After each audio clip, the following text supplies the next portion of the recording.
What is up guys, Deadset here. In this video we'll go over the Bloodlance Necromancer, arguably the strongest build you could go for in Season 11. We'll go over the Great Rift progression and Torment 13 speed farming variations. Let's go. The build's core dynamic comes from the delicate balance of spending life and depleting corpses to fuel your damage dealer Corpse Lance Bloodlance, or replenishing life and consuming corpses through Blood Rush Transfusion and Devour Cannibalize. Blood Rush in general will be used extensively to scout rift layouts and build up density before activating your major cooldowns. To protect yourself as well as buff up your damage, you'll debilitate the enemy packs you've rounded up with the Decrepify Curse. Last but not least, the massive Land of the Dead and Simulacrum cooldowns open a period of brief omnipotence on the battlefield, which you'll use to dominate any major fight. The solitary damage dealer of the build, Corpse Lance, launches a powerful homing missile at the expense of consuming a corpse, a precious resource generated from fallen enemies, and limited passive means, which we'll discuss later. To play into the 6-piece bonus of the Trag'Oul set, you have to use the strongest, life-spending Bloodlance rune, which you further amplify with the dedicated Corpse Whisper Pauldron legendary and the skill-agnostic Raylena's Shadowhook and Trag'Oul Corroded Fang. When it comes to Trag'Oul set builds, Blood Rush deserves a special mention. Selection of a particular rune is not necessary. Due to the 2-piece bonus, you receive the benefits from the Potency Toughness buff, Transfusion Healing, Molting Corpse Generation, and Metabolism Double Charge, all the while losing the drawbacks of the skill due to the Hemostasis rune. Playing around the Transfusion Healing is especially important, since in any decently populated fight, it can replenish a decent chunk of what you lost from Bloodlances. While Corpse Lance will not cost you essence, you have to pay for it in fresh carcasses. Although they'll be generated from felling your foes, you'll generally avoid fighting individual enemies and rely on an important corpse generating cooldown instead. Land of the Dead is one of the Necromancer's longest cooldowns, and with good reason. While it's active, you can use corpse skills at will for a massive spike of damage. We recommend the Frozen Lands rune for its dependable crowd control, despite its wording.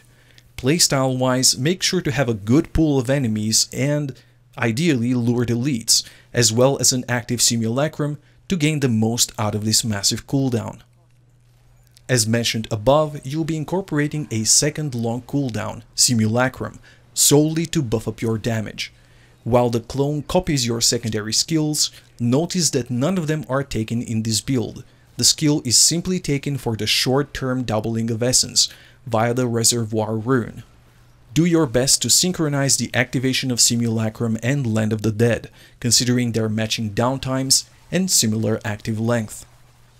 2 more of your slots will be taken by utility skills. The Mirror to Corpse Lance, Devour, will consume corpses for the Necromancer's sustain. You have to make a judgment call whether to spend corpses on damage or replenishing the health you spend via the rune Cannibalize. In practice, however, you'll be spamming Devour non-stop, except during Land of the Dead, when you can make free use of both skills at the same time. This ensures supreme damage and toughness through its duration. Finalizing your utility picks, Decrepify will bring a sizable damage reduction wall to the build, when coupled with the Dainty's Binding Belt. The rune Borrowed Time will add a significant chunk of cooldown reduction to aid your Land of the Dead resets. Make sure to constantly refresh and maximize the number of cursed enemies on the battlefield. This concludes the overview of the active skills. Now let us look through the passives. Stand Alone is a staple passive of non or low summoner builds. This Trag'Oul Necro variant will take full advantage of the lack of permanent minions on its side and enjoys the full 100% armor bonus. Adding an offense angle to the otherwise strictly defensive Decrepify, Spreading Malediction offers an additive damage bonus against enemies affected by the curse, a boon that scales excellently with density. Bloody Spour is the Necromancer's take on passives such as Evocation and Beacon of Etar, along with the significant drawback of needing to lose your health reserve equivalent in order to trigger it. Since it counts off pre-mitigation values, however, the passive will trigger from the very flow of gameplay, which is constant high damage hits in any meaningful greater rate progression. With an overarching goal of reducing Land of the Dead and Simulacrum downtimes, Bloody's power finds a deserving place in your passive selection. You have a degree of freedom in your final passive slot. Due to using Raylena's Shadowhook as means of scaling your damage, our default recommendation is Overwhelming Essence to expand your resource pool. Alternatively, Final Service is the Necromancer's approach to cheat death passives, a chance to evade a lethal outcome once every 60 seconds, along with a 10% healing proc per minion consumed in the process. This is it for the skill overview. Now let's go over gear. The build equips all 6 available pieces of the Tragul's avatar set, leaving the jewelry for powerful offensive combinations. Roles-wise, this is a Corpse Lance and cooldown-centric build, making good use of both roles across gear. Corpse Lance percentage damage is a possible roll on the shoulders and chest, and cooldown reduction on the shoulders and gloves. The remainder of your set armor slots, which is the helm, the pants, and the boots, can be dedicated entirely to toughness rolls.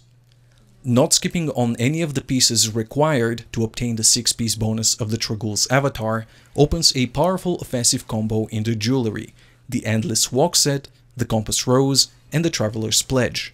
This 2.4 rework adds a unique mechanic that slowly increases your damage by up to 100% if you remain stationary, and drains it away and increases your damage reduction while moving. This dynamic mimics the Tragul Bloodlance playstyle, as you alternate between extended Blood Rush scouting and drawing enemy attention, with short periods of stationary Corpse Lance spam. Seek double crit stats, cooldown reduction, and an open socket for the Compass Rose, and double crit stats, physical percentage, and an open socket for the Traveler's Pledge. In the highest tiers of Greater Rift progression, 100 plus for example, your second ring slot will be best taken by the pure damage boost of Convention of Elements, whose rotation of elemental bonuses you'll need to learn and time to maximize the benefits of the short-lived physical proc. Up to the GR100 point, however, you can safely revert to the lesser damage but very convenient protection of Unity. Dainty's Binding is the solitary Necromancer specific belt, which compensates the lack of flashy offensive powers with a mighty defensive bulwark, 50% extra damage reduction as long as there is an enemy afflicted by Decrepify. Note that it's very likely to lose the bonus during or in between fights as you kill off previously afflicted enemies, so make a point to reapply the curse on a regular basis. This is also important to maintain a high spreading malediction bonus. The build has no particular bracer to occupy the wrist slot, so you can default to the generic usefulness of Nemesis bracers. Their additional elite spawns will shorten the time necessary to end the Greater Rift and feed into the build's elite hunting strengths. The recommended weapon is Tragul's Corroded Fang, a powerful legendary scythe that triples your damage against cursed enemies, a bonus that is trivial to maintain with a few well-spread Decrepify casts in every battle. Due to the lack of directly synergistic legendaries, you should pair it with any well-rolled phylactery, such as a Lost Time. Notice the importance of extra essence in the secondary stats of both the weapon and offhand, in order to synergize with the power of the cubed Raylena's Shadowhook. The weapon and offhand setup will hit for less on average over wielding the two-hander, but will provide more of the vital cooldown reduction. When it comes to legendary gems, Esoteric Alteration is an elemental protection powerhouse that provides scaling reduction from the deadliest affixes in the game. Note that the gem is a higher priority for the Convention of Elements high-tier progression setup and can be easily replaced by a Bane of the Powerful in the Unity-based sub-100 GR runs. Bane of the Trapped is a potent source of additional damage, as it is its own multiplier in your total damage calculation.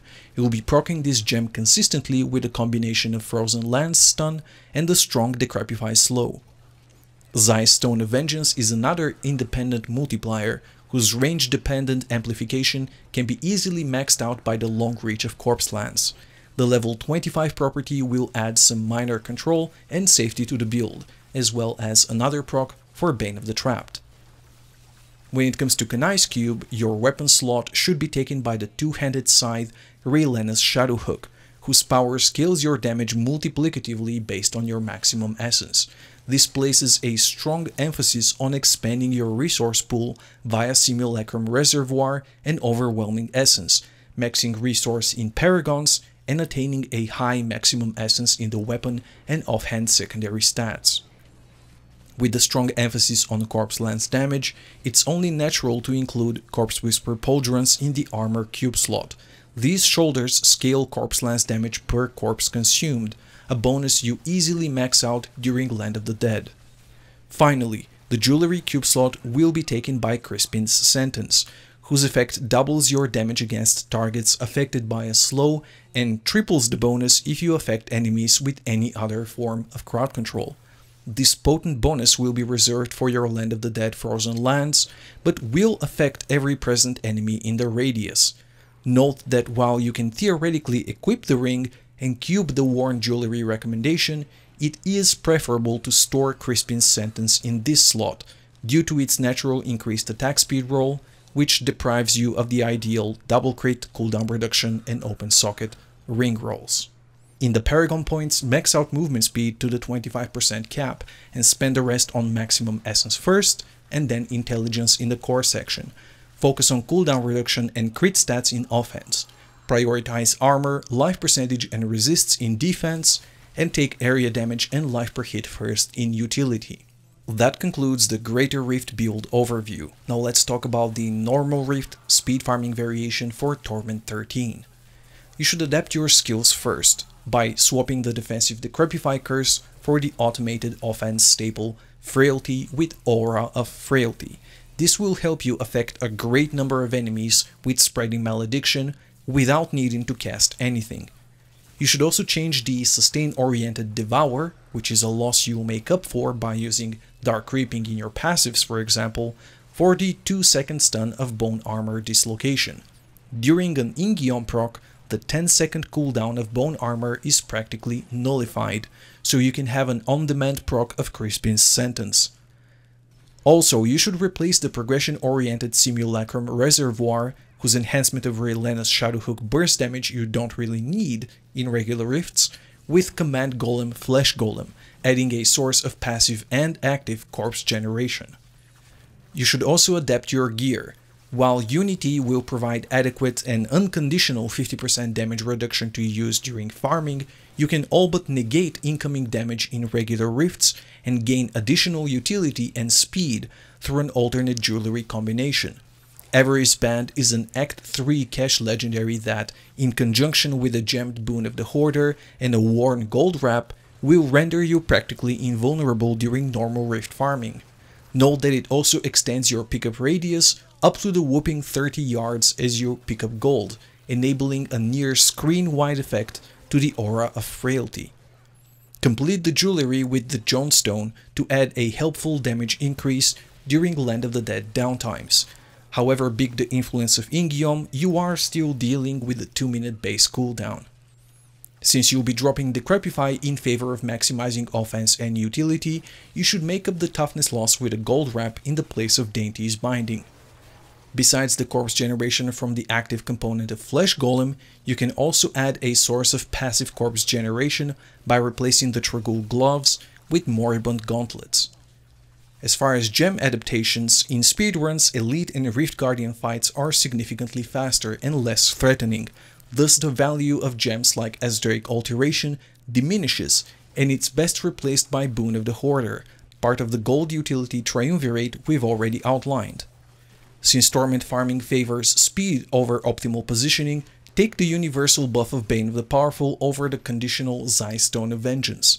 This choice is reinforced further by your main Crispin Sentence proc during farming, Bone Armor Dislocation, since it has a low to mid-range radius of activation. In the Kanai's cube, it's recommended that you swap out Raylena's Shadow Hook from the weapon slot because its damage multiplication is welcome but ends up being a slower option to simply cubing Ingion. This speed farming staple cuts cooldowns by 10 seconds flat for a generous 15-second period after killing an elite, ensuring very high uptime on vital corpse generation cooldowns and resulting in higher damage overall. Naturally, Ring of Royal Grandeur is needed in the cube to maintain the Tragul 6-piece bonus. And this is it for the Bloodlance Necromancer. Give it a thumbs up if you enjoyed the guide, subscribe to the channel if you enjoy my content, and talk to me on Twitch and the social media linked below. I'd like to take a moment to thank Icy Veins, the gracious host of my guides, as well as the people that subscribe to my Twitch channel for the month for supporting the content I create. Thank you from the bottom of my heart, and I'll see you guys next time.